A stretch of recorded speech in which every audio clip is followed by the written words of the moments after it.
కథ కాలక్షేపం నుంచి మీకు మరో మంచి కథనాన్ని అందజేస్తున్నాం. అంపశయ్య నవీన్ గారు రచించిన నిష్కృతి. నీ పెండ్లై 3 ఏళ్లు దాటినట్టుంది కదా అన్నాడు వెంకటేష్ చేతిలో ఉన్న విస్కీ గ్లాసును పెదవులకు అంటించుకుంటూ. అవును, ఏం అన్నాడు రమణమూర్తి విస్కీ సిప్ చేసి గ్లాస్ను టీపాయ్ మీద పెడుతూ. ఏం లేదు, ఊరికనే అడిగాను అన్నాడు వెంకటేష్ సిగరెట్ వెలిగించుకుంటూ. రమణమూర్తి కూడా సిగరెట్ వెలిగించి గుండెల నిండా పొగ పీల్చుకొని వెంకటేష్ కేసి తీక్షణంగా చూశాడు. నువ్వు ఊరికనే అడగలేదులేరా, ఆ ప్రశ్న ఎందుకు అడిగావో నాకు తెలుసు. ఎందుకు అడిగానంటావు? 3 ఏళ్లయింది, నీకింకా పిల్లలు పుట్టలేదేమిటి అని అడగదలుచుకున్నావు, అంతేనా? పోనీ అంతే అనుకో. ఆ ప్రశ్న అడుగుతున్నది నేనొక్కడినే కాదు, మన ఆఫీస్లో కూడా చాలామంది అడుగుతున్నారు. రమణమూర్తి గొప్ప రసికుడు కదా, అతనికి ఇంకా పిల్లలు పుట్టకపోవడమేమిటని ఒకరి చెవులొకరు కొరుక్కుంటున్నారు. రసికత్వానికి పిల్లలు పుట్టకపోవటానికి ఎలాంటి సంబంధం ఉండదని ఆ మూర్ఖులకు తెలియదేమో.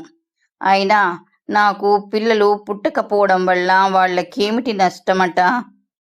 సమాజం ఊరుకోదు కదా. పెండ్లీడు రాగానే పెళ్లి కాలేదనుకో, వీడికింకా పెళ్ళెందుకు కాలేదు అంటారు. పెళ్ళయిందనుకో, పిల్లలెందుకు పుట్టలేదంటారు. 5-6 కన్నావనుకో, ఈ రోజుల్లో వీడు 5 కనడమేమిటి అంటారు. సమాజం అనే కత్తికి 2 వైపులా పదునుంటుంది. ఉంటే ఉండని, ఐ డోంట్ కేర్. అంటే నువ్వు పిల్లల్ని కననే కనవా? పిల్లల్ని కనేది మనం కాదు కదా. అంటే ఆడవాళ్ళు మాత్రమే పిల్లల్ని కనగలరు, మగవాళ్ళు కలల్ని మాత్రమే కనగలరు. వాళ్ళు మొదటి రౌండు పూర్తి చేశారు. వెంకటేష్ 2వ గ్లాసులో మరో పెగ్గు విస్కీ పోశాడు. మరోసారి సిగరెట్ వెలిగించుకొని విస్కీ సిప్ చేస్తూ టీపాయ్ మింది ప్లేట్లో ఉన్న వేయించిన పల్లీలను నమలసాగాడు.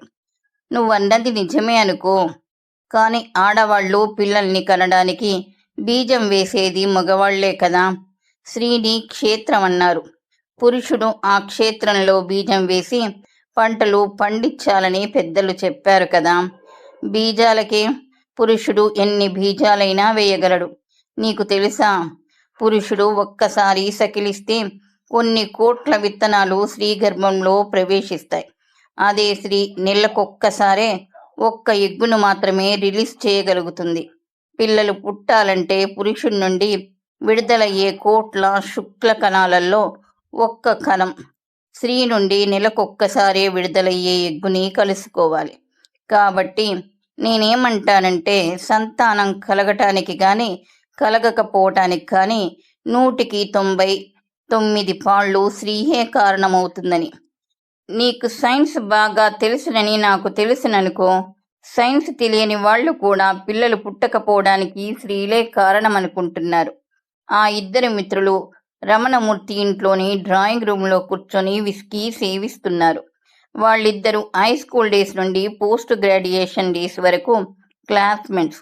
ఇద్దరికీ ఒకటే డిపార్ట్మెంట్లో ఉద్యోగాలు దొరికాయి. ఆనాటి నుండి ఈనాటి వరకు వాళ్ల స్నేహం చెక్కు చెదరలేదు. రోజు ఎక్కడో ఒక చాట కలుసుకొని పెగ్గు మీద పెగ్గుల విస్కీ సేవించడం వాళ్ళిద్దరికీ చాలా చాలా ఇష్టమైన పని. 2వ రౌండ్ కూడా పూర్తి చేసి 3వ రౌండ్లోకి వచ్చారు. విస్కీలో కలుపుకోవడానికి తెచ్చుకున్న సోడా బాటిల్స్ ఖాళీ అయిపోయాయని గమనించిన రమణమూర్తి, ఉర్మిళ, ఫ్రిడ్జ్లో ఉన్న వాటర్ బాటిల్ తెచ్చివ్వు అంటూ కేకేశాడు. లోపల నుంచి రమణమూర్తి భార్య ఉర్మిళ వాటర్ బాటిల్ తెచ్చి టీపాయ్ మీద పెట్టేసి లోపలకు వెళ్ళబోయింది.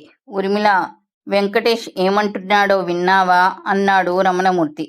ఏమంటున్నాడు అన్నట్టుగా ఆమె భర్త కేసి చూసింది. మీకింకా పిల్లలు పుట్టలేదేమిటి అంటున్నాడు.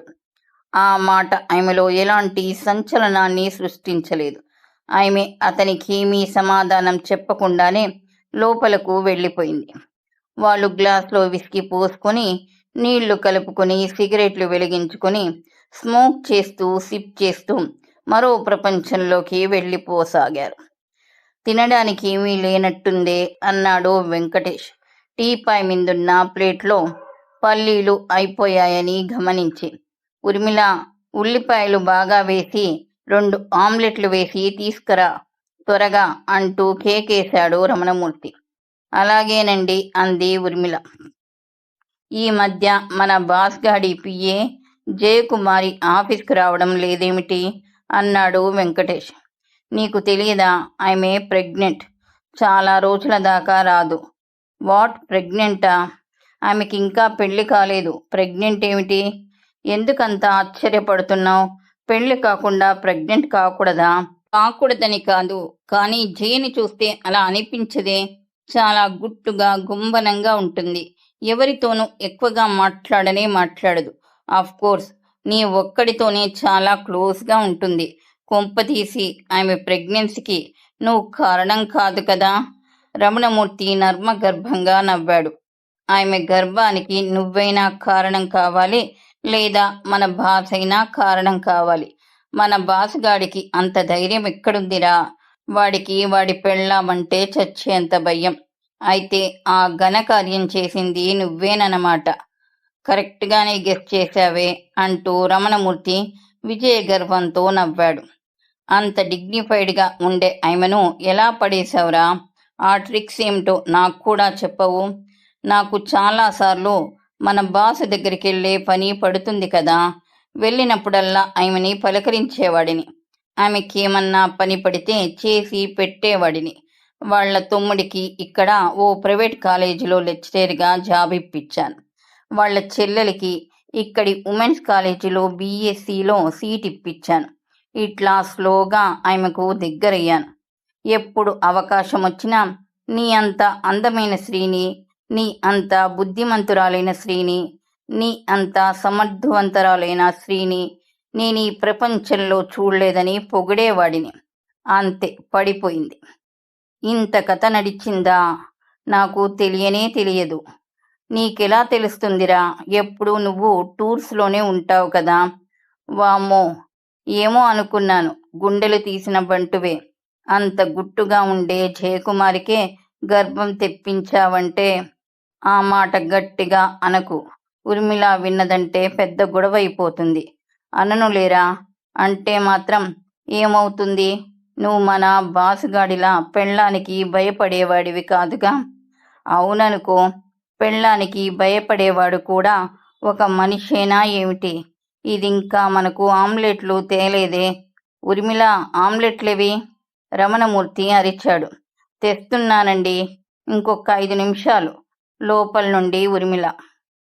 ఇంకా 5 నిమిషాలా? Too much. ఈ ఆడవాళ్ళు ఏ పని చేసినా ఇంతే.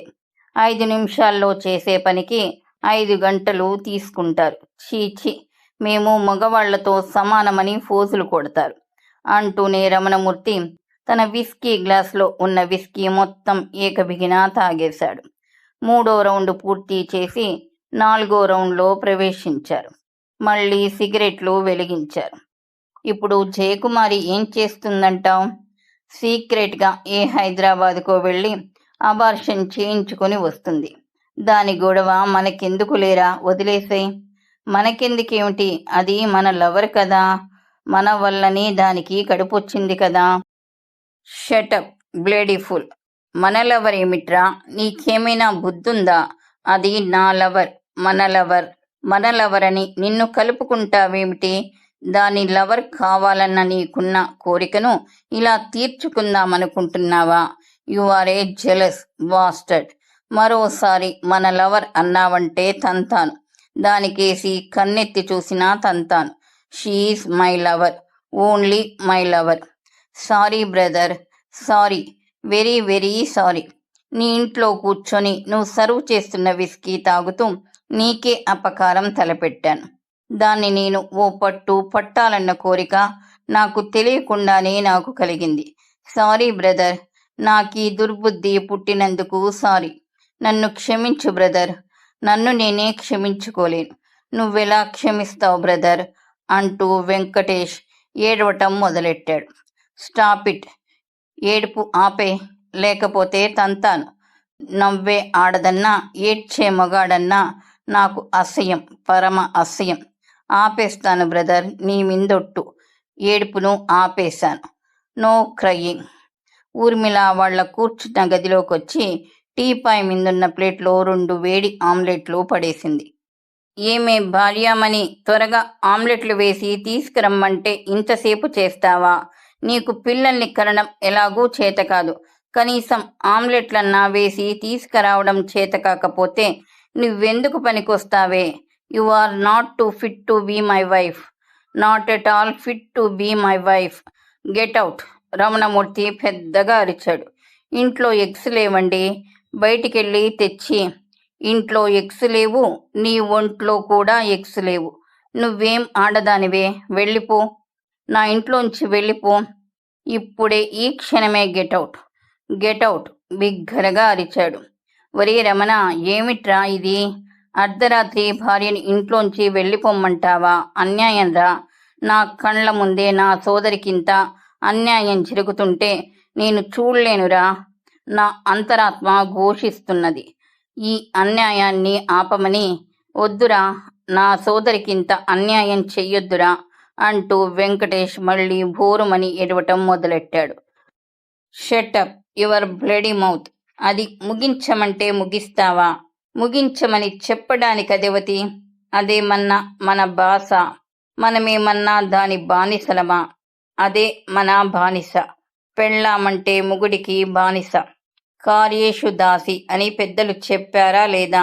తాగుడు ముగించండి అని అది మనకు చెప్పే అంత సాహసం చేస్తుందా? నీకు పొగిరెక్కిందే. ఈ మధ్య తన్నుల్లేవుగా, అందుకే పొగిరెక్కింది. నీ పొగరెలా అణచాలో నాకు బాగా తెలుసు. మక్కలిరగదంతాను. బ్లడీ బీచ్ అంటూ లేచి నిల్చొని ఆమె మీదకు వెళ్ళబోయి ఒక్కడుగు ముందుకు వేసి ధబీమని టీపాయ్ మీద పడిపోయాడు. వీడి రోజు ఇంత త్వరగా అవుట్ అయిపోయాడేమిటి? 6 పెగ్గులు తాగినా నిభాయించుకునేటోడు ఈరోజు వీడికి ఏమైందో అంటూ వెంకటేష్, అరే రమణ, ఏమైందిరా అంటూ అతన్ని టీపాయ్ మీద నుండి లేపటానికి ప్రయత్నించాడు. రమణమూర్తికి స్పృహ లేదు. వెంకటేష్, ఊర్మిళ కలిసి అతన్ని లోపలికి బెడ్రూంలోకి అతి కష్టంగా తీసుకెళ్లి బెడ్ మీద పడుకోబెట్టారు. వారం రోజుల తర్వాత రమణమూర్తి ఒక్కడే వాళ్ళ బెడ్రూంలో విస్కీ తాగుతూ సిగరెట్లు పీలుస్తూ కూర్చున్నాడు. ఊర్మిళ వంటగదిలోంచి అప్పుడే వండిన చికెన్ కర్రీ తెచ్చి అతని ముందు పెట్టింది. ఏ ఊర్మిళ, నీకు మరోసారి చెప్తున్నా, నాకు పిల్లలు కావాలే, పిల్లలు. నువ్వు పిల్లల్ని కనలేవని తేలిపోయింది. నువ్వో గొడ్రాలువని రుజువైపోయింది. వెళ్ళిపో, నా ఇంట్లోంచి వెళ్ళిపో అన్నాడు రమణమూర్తి. కాదు, నేను గొడ్రాల్ని కాను. మనకు పిల్లలు పుట్టకపోవడానికి నేను కారణం కాదు. మొన్ననే డాక్టరమ్మ దగ్గరకు వెళ్ళాను. అన్ని పరీక్షలు చేసి నీలో ఏ లోపమూ లేదని చెప్పింది. నీ భర్తనొకసారి తీసుకురమ్మంది. నన్నా? మీకు కూడా కొన్ని పరీక్షలు చెయ్యాలట. నాకు పరీక్షలా? బుద్ధుండే మాట్లాడుతున్నావా? బుద్ధుండే మాట్లాడుతున్నాను. పిల్లలు లేనప్పుడు భార్యాభర్తలిద్దరికీ పరీక్షలు చేస్తారు. నాకే పరీక్షలు అక్కర్లేదు. నాలో ఏ లోపమూ లేదు. ఏ లోపమూ లేదని అంత నమ్మకంగా ఎలా చెప్పగలరు? చెప్పగలను, రుజువులున్నాయి. నా కారణంగా 2 స్త్రీలు గర్భవతులయ్యారు. నిన్ను పెళ్లి చేసుకోకముందు నేను అమ్మాయిని ప్రేమించాను. ఆమెనే పెళ్లి చేసుకుందామనుకున్నాను. కానీ ఆమె తల్లిదండ్రులు మా పెళ్లికి అంగీకరించలేదు. అంతకు ముందే మేమిద్దరం కలుసుకునేవాళ్ళం. ఆమె గర్భవతి అయింది. ఆ విషయం వాళ్ళ తల్లిదండ్రులకు చెప్పాం. అయినా వాళ్ళు మా పెళ్లికి అంగీకరించలేదు. ఆమెను బలవంతంగా అబార్షన్ చేయించి మరొకరికిచ్చి పెళ్లి చేశారు. ప్రేమించిన దాన్ని పెళ్లి చేసుకోలేకపోయానన్న వైరాగ్యంలో పడిపోయి, ఎవరైతే ఏంలే పండ్లూడుగొట్టుకోవడానికి అనుకుని నిన్ను చేసుకున్నాను. 3 ఏళ్ళైపోయింది. మనకు కొడుకు పుడతాడు. వాడిలో మా నాన్నను చూసుకోవాలని మా అమ్మ ఎదురు చూస్తుంది. మా నాన్న 5 ఏళ్ల క్రితమే చనిపోయాడు. నాకు కొడుకు పుడితే చూడాలని కలలుగంటున్న మా అమ్మ కలల్ని నువ్వు భగ్నం చేశావు. నువ్వు నాకక్కర్లేదు. మర్యాదగా నా ఇంట్లోంచి వెళ్ళిపో. చాలా ఘోరంగా మాట్లాడుతున్నారు. నాలో ఏ లోపం లేదంటే నమ్మరేంటి? కావాలంటే డాక్టర్ దగ్గరకు వెళ్దాం పదండి. నాలో కూడా ఏ లోపం లేదు. నేను ఏ డాక్టర్ దగ్గరకు రాను. నిన్నగాక మొన్న మా ఆఫీస్లో పనిచేసే పిఏ జయకుమారి నా కారణంగా ప్రెగ్నెంట్ అయ్యింది. ఆమె నేను లవర్స్మని మా ఆఫీస్లో అందరికీ తెలుసు. చేసుకున్న దానితోటే మరొక దానితో సంబంధం ఉందని చెప్పడానికి నీకు సిగ్గులేదు? నన్ను సిగ్గులేదంటావా అంటూనే అతడు ఆమె చెంప చెల్లుమనిపించాడు. కొట్టండి, చంపండి, మగవాడిని కాబట్టి ఏం చేసినా చెల్లుతుందనుకుంటున్నారేమో. మరోసారి నా మీద చేయి చేసుకుంటే ఊరుకోను అందామె ఉబికి వస్తున్న కన్నీళ్లను ఆపుకుంటూ. ఊరుకోక ఏం చేస్తావే? ఏం చేస్తావ్? నీకు చివరిసారిగా చెప్తున్నాను, నీలాంటి గొడ్రాలితో నేనింకా కాపురం చేయను అన్నాడతడు. నన్ను మరోసారి గొడ్రాలు అన్నావంటే నీ మర్యాద దక్కదు అందామె అతనికేసి తీక్షణంగా చూస్తూ. అంటాను, 100 సార్లంటాను. ఏం చేస్తావే? ఏం చేస్తావ్? చెంప దెబ్బతో సరిపోదు, నిన్ను తన్నాలి, కుళ్ళబొడవాలి, అప్పుడు గాని అంటూ అతడు విస్కీ గ్లాసు చేతిలో పట్టుకొని ఆమె మీదకు రాబోయాడు. అక్కడే ఆగండి. నా ఒంటి మీద మరో దెబ్బ పడితే నీ ఒంటి మీద 10 దెబ్బలు పడతాయి. మత్తుతో జోగుతున్న నిన్ను కొట్టడం పెద్ద సమస్య కాదు. ఇంతకాలం నువ్వు తిట్టినా కొట్టినా తాగి తందానాలాడినా భరించాను. దేనికైనా ఒక హద్దుంటుంది. నువ్వు ఆ హద్దు దాటావు. నిన్నింక భరించే శక్తి గాని ఓపిక గాని నాకు లేవు. రేపే నీ తరపున నా తరపున పెద్ద మనుషుల్ని పిలుద్దాం. నువ్వు వద్దంటున్నా నీ దగ్గర పడుండే కర్మ నాకేం పట్టలేదు. పిలుద్దాం. రేపే పెద్ద మనుషుల్ని పిలుద్దాం. నువ్వెవర్ని పిలుచుకుంటావో పిలుచుకో. నేను మా అన్నల్ని, మా అక్కను, మా బావను, మా అమ్మను పిలుచుకుంటాను. నేను మా అన్నల్ని, మా అక్కల్ని, మా బావల్ని పిలుచుకుంటాను. ఆ మర్నాడు ఉదయమే ఇరుపక్షాల వారు వచ్చారు. రోజంతా చర్చించారు. ఆమెదే తప్పని అతని తరపు వాళ్ళు, అతనిదే తప్పని ఆమె తరపు వాళ్ళు వాదించుకున్నారు. ఒకరి మీదొకరు అరుచుకున్నారు. సాయంత్రం వరకు వాళ్ళిద్దరింకా కలిసి కాపురం చెయ్యలేరన్న నిర్ణయానికి వచ్చారు. అతడామె పోషణ కోసం 2 లక్షల రూపాయలిచ్చేటట్టుగా ఆమె విడాకుల పత్రం మీద సంతకం చేసేలా అతన్ని ఆమెను ఒప్పించారు. ఈ విధంగా కాగితం రాశారు. ఇద్దరితోనూ సంతకాలు పెట్టించారు. ఊర్మిళను తీసుకుని ఆమె అన్నలు, అక్కలు, బావలు వెళ్ళిపోయారు. 6 నెలల తర్వాత రమణమూర్తి మరో అమ్మాయిని పెళ్లి చేసుకున్నాడు. వాళ్ళ అక్కయ్య సుదేష్ణ ద్వారా ఆ పెళ్లి కుదిరింది.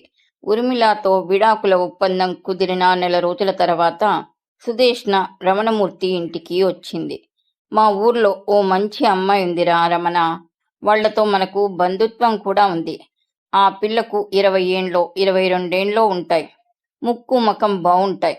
వాళ్లకు పెద్దగా ఆస్తిపాస్తులంటూ ఏమీ లేవు కానీ చాలా మర్యాదస్తులు అంది సుదేష్ణ రమణమూర్తితో. ఆస్తిపాస్తులక్కర్లేదులే అక్కయ్య, అమ్మాయి మంచిదైతే చాలు. పెళ్ళైన ఓ సంవత్సరం లోపలే పాపనో బాబునో కనిచ్చేది కావాలి నాకు అన్నాడు రమణమూర్తి. తప్పకుండా కంటుందిరా. అందరూ ఆ దిక్కుమాలిన ఊర్మిళ లాంటి గొడ్రాళ్లే ఉంటారా అంది సుదేష్ణ. అక్కయ్య చెప్తున్న ఆ పిల్లను చేసుకోరా రమణ అంది రమణమూర్తి వాళ్ళమ్మ. ఊర్మిళ వెళ్ళిపోయినప్పటి నుంచి ఆమె రమణమూర్తి దగ్గరే ఉంటుంది. వెంటనే నువ్వు ఆ పిల్ల తల్లిదండ్రులతో మాట్లాడవే అక్కయ్య అన్నాడు రమణమూర్తి. మా సువాసిని చిన్నపిల్ల అయిపోయింది గాని లేకపోతే దాన్నే నీకిచ్చి చేస్తే బావుండేదిరా అంది సుదేష్ణ. సువాసినినా? దానికి 12 ఏండ్లు కూడా లేవు. అది నాకు భార్య ఏమిటి? ఆశ్చర్యంగా అన్నాడు రమణమూర్తి. ఆడపిల్లలు కన్ను మూసి తెరిచేలోగా పెద్దవాళ్ళైపోతారు. ఇంకో 2 ఏండ్లు పెద్దదైతే మేము నిన్ను దాన్నే చేసుకోమనేవాళ్ళం. మేనకోడల్ని చేసుకుంటే అది సుఖపడుతుంది, నిన్ను సుఖపెట్టేది. సంవత్సరం తిరిగేలోగా నా చేతిలో 12 మనవణ్ణి పెట్టేది అంది శాంతమ్మ రమణమూర్తి వాళ్ళమ్మ. వద్దులేవే, అదిప్పుడు చదువుకుంటుంది. దాన్నో డాక్టర్నో ఇంజనీర్నో చెయ్యాలని మీరు కలలుగంటున్నారు. దానికిప్పుడు పెళ్ళేమిటి? నువ్వు చెప్పిన ఆ మీ ఊరమ్మాయి తల్లిదండ్రులతో మాట్లాడి త్వరగా ముహూర్తం పెట్టించు అన్నాడు రమణమూర్తి. ఆ అమ్మాయిని నువ్వోసారి చూడకుండానే ముహూర్తం పెట్టించమంటావా అంది సుదేష్ణ. నువ్వు చూసావు కదనే, నువ్వు చూస్తే నేను చూసినట్టే అన్నాడు రమణమూర్తి. నిజమే అనుకో. ఆ అమ్మాయి పేరు వసంత. చూడటానికి చాలా అమాయకురాలిలా కనిపిస్తుంది. పెద్దగా చదువుకోలేదు. వాళ్ళు చాలా పేదవాళ్ళని చెప్పాను కదా. మా ఇంట్లో పలహారాలు చేసే పనో మరేదైనా పనో ఉన్నప్పుడు ఆ అమ్మాయిని పిలుస్తుంటాను. బాగా పనిచేస్తుంది. అన్ని పనులు వచ్చు. ఎంతిస్తే అంతా తీసుకెళ్తుంది. దీనికి ఏదన్నా సంబంధం చూడండని వాళ్ళ నాన్న అమ్మ నాకు చాలాసార్లు చెప్పారు. మా తమ్ముడే చేసుకుంటాడంటే ఎగిరి గంతేస్తారు అంది సుదేష్ణ. రెండో సంబంధం అంటే వెనక్కి పోరు కదా అంది శాంతమ్మ. దొరికిందే బంగారమని సంతోషంగా ఒప్పుకుంటారు. ఇంత పెద్ద ఉద్యోగం, ఇంత పెద్ద ఇండ్లు, ఇంత పెద్ద హోదా ఉన్నవాడు ఆ పేద పిల్లకు దొరకడం అంటే మామూలు విషయమా? దాని అదృష్టమనే చెప్పాలే అంది సుదర్శన. రమణమూర్తికి వసంతతో పెళ్ళయింది. పెళ్ళైన వెంటనే వసంత రమణమూర్తి ఇంటికొచ్చేసింది. వసంత నిజంగానే చాలా అమాయకురాలు. భార్య అంటే భర్తకు అణిగి మణిగి ఉండాలని మాత్రమే ఆ అమ్మాయికి తెలుసు. అతడే పని చెప్తే ఆ పని చేసేది. అత్తగారిని దేవతలా చూసుకునేది. అతడు అతని ఫ్రెండ్స్ని ఇంటికి తీసుకొచ్చి గంటలకు గంటలు తాగుతూ కూర్చునేవాడు. ఒకరోజు వెంకటేష్ వచ్చాడు. ఈసారి నీకు తప్పకుండా పిల్లలు పుడతారు గురు, పెద్ద పార్టీకి రెడీగా ఉండాలి అన్నాడు. పార్టీలు ఇవ్వడానికి మనమెప్పుడూ రెడీనే అన్నాడు రమణమూర్తి. సరే గాని ఈ న్యూస్ విన్నావా అన్నాడు వెంకటేష్. ఏ న్యూస్? మన జయకుమారి వాళ్ళ మేనభావను పెళ్లి చేసుకుని స్టేట్స్కు వెళ్ళిపోయిందట. అతడు స్టేట్స్లో పెద్ద ఉద్యోగం చేస్తున్నాడట. ఆమె ప్రెగ్నెన్సీకి కారణం వాళ్ళ బావగారేనంట. ఇప్పుడు పిల్లలొద్దనుకుని ఆమెను అబార్షన్ చేసుకోమన్నాడట అన్నాడు వెంకటేష్. అన్నీ ఉట్టి మాటలే లేరా, వాస్తవం నాకు తెలుసు. కొన్ని రోజులు అది నాతో తిరిగింది. మా బావగారు స్టేట్స్లో ఉన్నాడని అతన్నే చేసుకుంటానని నాతో చెప్పేది. ఇప్పుడు దాని గొడవెందుకు? పోని ఇలాంటి సొల్లు కబుర్లు చెప్తే తంతాను అన్నాడు రమణమూర్తి. చెప్పనులేరా, త్వరలో నువ్వు తండ్రివి కావాలని నేను రోజు ఆ ఏడుకొండలవాడికి పూజలు చేస్తున్నాను అన్నాడు వెంకటేష్ రెండో రౌండ్ను పూర్తి చేసి మూడో రౌండ్లోకి వెళ్తూ. సంవత్సరం గడిచిపోయింది. వసంత తనకొక కొడుకునో కూతుర్నో ప్రసాదించమని రోజు దేవుణ్ణి ప్రార్థించేది. రోజుకో గుడికి వెళ్ళి పూజలు చేసేది. 2 సార్లు తిరుపతికి కూడా వెళ్ళొచ్చింది. ఎవరో ఫలానా గుడికెళ్ళి పొర్లు దండాలు పెడితే పిల్లలు పుడతారంటే ఆ గుడికి కూడా వెళ్ళి పొర్లు దండాలు పెట్టింది. జ్యోతిష్కుల దగ్గరికి వెళ్ళింది. బాబాల దగ్గరికి వెళ్ళింది. భర్తను ఒప్పించి యజ్ఞాలు యాగాలు కూడా చేసింది. అయినా ఫలితం దక్కలేదు. ఆమె కడుపు పండలేదు. అతడామె మీద అరవడం ఎక్కువైపోయింది. తాగడం ఎక్కువైనప్పుడు ఆమె మీద అరవడం, చేయి చేసుకోవడం కూడా ఎక్కువైపోయింది. ఇంకో 6 నెలల్లో నీకు నెల తప్పకపోతే నిన్ను వదిలేస్తానని బెదిరించడం ఎక్కువైపోయింది. అతడు కొట్టే దెబ్బల్ని ఆమె ఓపిగ్గా భరించేది. ఎన్ని తిట్లు తిట్టినా కిమ్మనకుండా వినేది. త్వరలోనే దేవుడు తనని కరుణిస్తాడని, తన కష్టాలన్నీ తీరిపోతాయని, ఆమె కలలన్నీ నిజమవుతాయని ఆమె కలలు గంటుండేది. సుదేష్ణ రమణమూర్తి ఇంటికి వచ్చి పోతూనే ఉండేది. ఒకసారి సుదేష్ణ రాగానే, భలే సంబంధం చూశావే అక్కయ్య, మరో గొడ్రాలిని తెచ్చి నాకు అంటగట్టావు.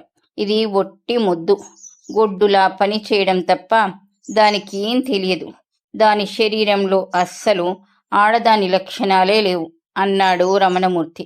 పాపం అది మంచి పిల్లేరా, ఎందుకిట్లా జరుగుతున్నదో అర్థం కావడం లేదు అంది సుదేష్ణ. రమణమూర్తి లాభం లేదక్క, దీన్ని వదిలేసి మరో దాన్ని చేసుకుంటాను అన్నాడు. అప్పుడే అంత తొందరపడొద్దురా, ఇంకో 5-6 నెలలు చూద్దాం అంది సుదేష్ణ. ఏమోనే సుదేష్ణ, నేను బతికుండగానే వాడికో కొడుకు పుడతాడన్న ఆశ నాకైతే పోతున్నది అంది శాంతమ్మ. మరో సంవత్సరం గడిచింది. వసంత కడుపు పండలేదు. అతడికి ఓపిక నశించిపోయింది. 6 నెలలు గడిచాయి. సంవత్సరం గడిచింది. ఇంకా దానికి పిల్లలు పుట్టరు. అమ్మ ఆరోగ్యం కూడా క్షీణిస్తుంది. అమ్మ బతికుండగానే నాకు కొడుకు పుట్టాలన్న ఆమె కోరికను తీర్చలేకపోయాను అన్నాడు రమణమూర్తి అప్పుడే వచ్చిన సుదేష్ణతో.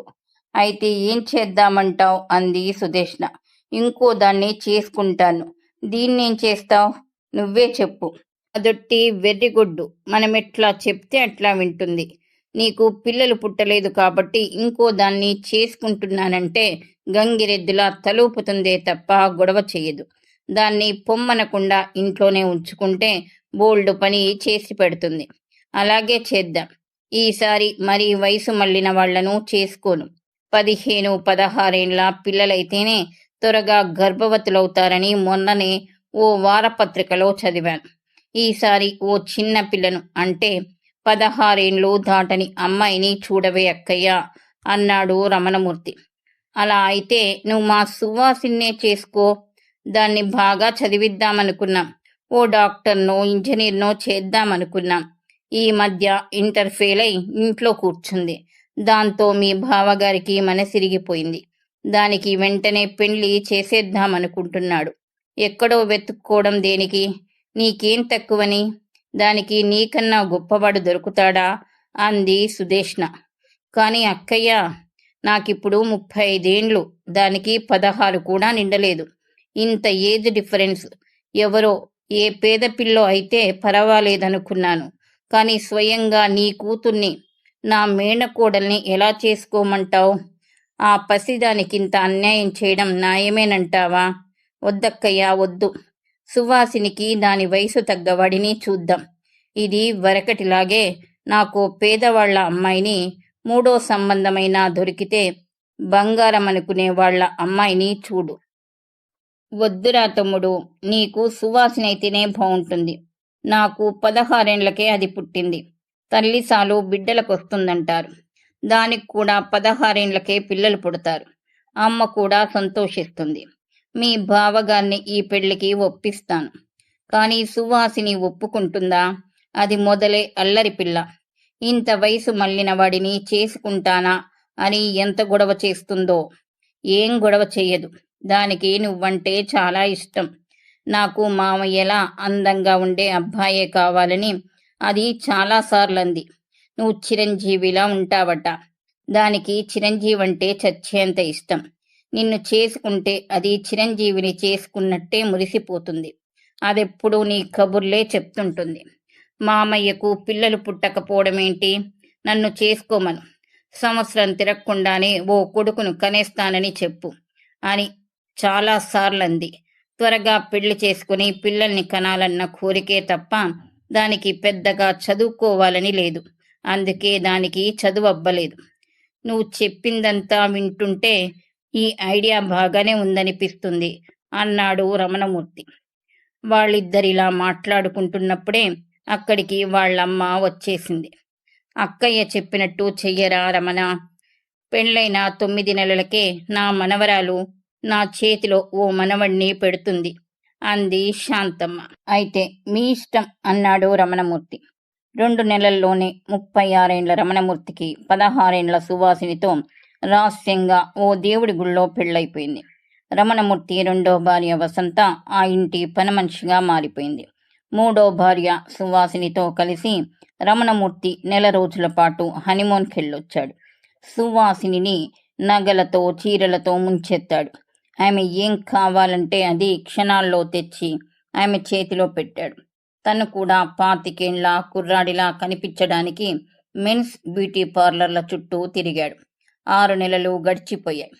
ఏ క్షణంలోనైనా సువాసిని నెల తప్పిందన్న వార్త వింటామని సుదేష్ణ, శాంతమ్మ, రమణమూర్తి అనుక్షణం ఎదురు చూడసాగారు. కానీ సువాసినికి తల్లయ్యే యోగం పట్టలేదు. ఒకరోజు సుదేష్ణ రమణమూర్తితో, మీరిద్దరూ కలిసి ఒకసారి డాక్టర్ దగ్గరికి వెళ్ళిరండిరా అంది. ఈ ఊరికి డాక్టర్ విజయరామారావు అని ఓ కొత్త డాక్టర్ వచ్చాడట. చాలా మంచి డాక్టర్ అట. పిల్లలు లేని వాళ్ళందరూ అతని దగ్గరికే వెళ్తున్నారట. ఆయన ప్రశాంతి సంతాన సాఫల్య కేంద్రం అనే పేరుతో ఈ ఊర్లో ఓ హాస్పిటల్ పెట్టాడట. మీరిద్దరూ వెళ్ళి అతన్ని కలిసి అతడేం చెప్తాడో వినిరండి అంది సుదేష్ణ. ఇద్దరం ఎందుకు, దాన్ని తీసుకెళ్ళి చూపించు అన్నాడు రమణమూర్తి. పిల్లలు పుట్టనప్పుడు భార్యాభర్తలిద్దరు వెళ్ళి చూపించుకోవాలని అందరూ చెప్తున్నారు. అలాగే చెప్తారులే, నాలో ఏ లోపం లేదు. అందుకు రుజువులు కూడా ఉన్నాయి. ఏం రుజువులున్నాయిరా? అవన్నీ నీకు చెప్పేటివి కావులే. మొదలైతే దాన్ని తీసుకెళ్ళి చూపించుకొనిరా అంటూనే రమణమూర్తి బయటికెళ్ళిపోయాడు. ఆ మర్నాడు సుదేష్ణ సువాసిని విజయరామారావు దగ్గరకు తీసుకెళ్ళింది. ఆమెకు చేయాల్సిన పరీక్షలన్నీ చేశారు. ఆమెలో ఏ లోపం లేదని చెప్పారు. ఈమె భర్తను కూడా తీసుకురండి, అతన్ని కూడా పరీక్ష చెయ్యాలి అన్నాడు డాక్టర్ విజయరామారావు. ఈ విషయమే సుదేష్ణ రమణమూర్తితో చెప్పింది. నువ్వు కూడా రేపోసారి వెళ్ళి ఆ డాక్టర్ని కలిసిరారా అంది సుదేష్ణ. ఈ డాక్టర్లు అలాగే చెప్తారులే, పరీక్షల పేరుతో బోల్డ్ డబ్బు దండుకోవడం కోసమే అలా చెప్తారు. నాలో ఏ లోపం లేదు, నాకే పరీక్షలు అక్కర్లేదు అంటూ రమణమూర్తి బయటికెళ్ళిపోయాడు. మరోసారి సుదేష్ణ అతన్ని నిలదీసింది. లోపం లేదని నువ్వనుకుంటే సరిపోతుందా? ఆ విషయం డాక్టర్లు చెప్పాలి. ఒకసారి డాక్టర్ దగ్గరకు వెళ్ళమంటే వెళ్ళనని ఎందుకింత మొండికేస్తున్నావో నాకర్థం కావడం లేదు అంది సుదేష్ణ. నువ్వు కూడా ఎందుకింత మొండికేస్తున్నావో నాకు అర్థం కావడం లేదు. నాలో ఏ లోపం లేదని నెత్తి నోరు బాదుకున్నా వినవేం?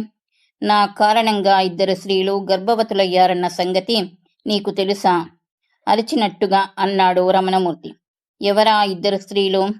పెళ్లి కాకముందే నేను అమ్మాయిని ప్రేమించాను. ఎలాగూ పెళ్లి చేసుకుంటామన్న నమ్మకంతో మేమిద్దరం అప్పుడప్పుడు కలుసుకున్నాం. ఆమె ప్రెగ్నెంట్ అయింది. కానీ మా పెళ్లికి ఆమె తల్లిదండ్రులు ఒప్పుకోలేదు. ఆమెకు అబార్షన్ చేయించి మరొకడికిచ్చి పెళ్లి చేశారు. ఇంతకన్నా ఇంకేం రుజువులు కావాలి అన్నాడు రమణమూర్తి.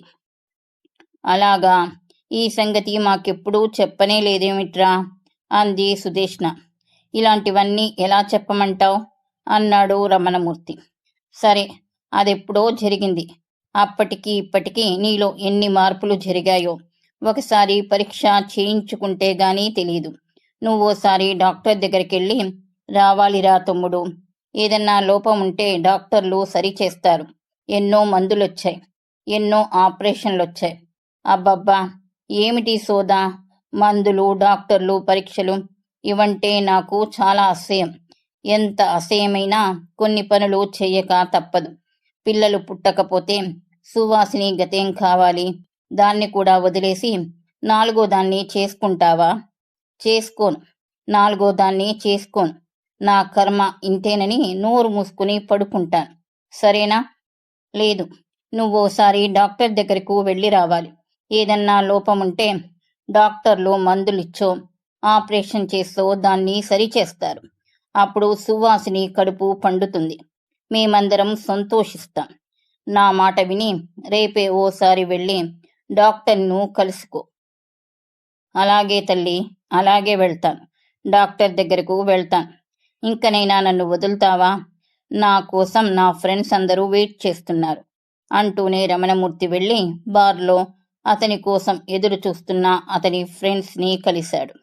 ఆ మర్నాడు రమణమూర్తి డాక్టర్ విజయరామారావుతో అపాయింట్మెంట్ తీసుకుని అతన్ని కలుసుకున్నాడు. రమణమూర్తి అంటే మీరేనా అన్నాడు డాక్టర్ విజయరామారావు. అవును, ఆర్డీఓ రమణమూర్తిని నేనే అన్నాడు Ramanamurthy. Nice meeting you RDO గారు. Thanks doctor. నాకే సమస్యలు లేవు, చాలా హాయిగానే ఉన్నాను. కానీ ఒక్కటే సమస్య, మాకు పిల్లలు లేరు. రాత్రింబవళ్ళు ఈ సమస్యే నన్ను వేధిస్తున్నది. అవును, మీ వైఫ్కి అన్ని పరీక్షలు చేశాం. ఆమెలో ఏ లోపం లేదు. మిమ్మల్ని కూడా ఒకసారి. అవసరం లేదు డాక్టర్. నాలో ఏ లోపం లేదని చెప్పడానికి రుజువులున్నాయి. ఏమిటా రుజువులు? నా స్టూడెంట్ డేస్లో నేను అమ్మాయిని ప్రేమించాను. పెళ్లి చేసుకుందామని కూడా అనుకున్నా. అయితే ఆ అమ్మాయి తల్లిదండ్రులు మా పెళ్లికి అంగీకరించలేదు. అప్పటికే మేము 2-3 సార్లు శారీరకంగా కలిశాం. ఆ అమ్మాయి ప్రెగ్నెంట్ అయింది. ఈ విషయం తెలిసి కూడా ఆ అమ్మాయి తల్లిదండ్రులు మా పెళ్లికి అంగీకరించలేదు. బలవంతంగా అబార్షన్ చేయించి మరొకడితో పెళ్లి జరిపించారు. This is a fact. Maybe ఇది జరిగి ఎంతకాలమైంది? 10 ఏండ్లయ్యుంటుంది. అప్పుడు నా వయసు 25. ఇప్పుడు మీ వయసు 36. ఎనీవే, ఒకసారి మీ వీర్యాన్ని పరీక్ష చేస్తే తప్ప ఏమీ చెప్పలేం. అవసరం లేదు. అప్పటికి ఇప్పటికీ నాలో ఏ మార్పు లేదు. నాలో పుంసత్వం ఏమీ తగ్గలేదు. ఒక్కరోజు కూడా నేను నా భార్యను చూడకుండా ఉండలేను. నిజమే కావచ్చు. కానీ మీ వీర్యంలో స్పర్మ్ కౌంటు ఎంతో చూడాలి.